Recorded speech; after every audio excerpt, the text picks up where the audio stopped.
Cikgu Halim, macam mana perjalanan aktiviti merentas desa hari ini?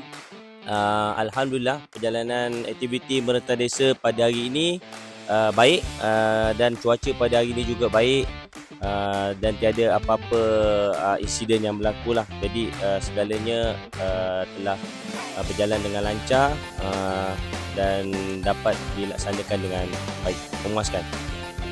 Saya dengar waktu pada masa akhir ada perubahan laluan. Untuk perubahan laluan ni kita ambil kira faktor risiko kerana tiada anggota polis pada hari ini. Jadi laluan yang selamat yang tidak melibatkan aliran trafik, kita guna laluan di belakang sekolah, iaitu di kawasan taman saja.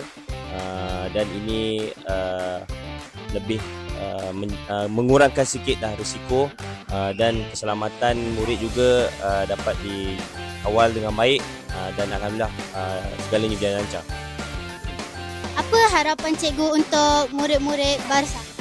Okay, harapan saya untuk murid-murid Barsa, aktiviti seumpama ini dijalankan adalah untuk bagi keseronokan kepada murid-murid sebenarnya, dan juga penyertaan secara ramai. Murid akan terima CJ, semua murid akan terima CJ penyertaan.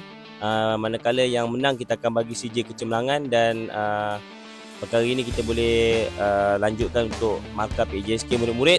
Dan apa yang saya lebih harapkan adalah murid-murid menjalankan aktiviti ataupun apa saja rutin yang boleh menyihatkan tubuh badan, insya-Allah. Terima kasih Cikgu Halim.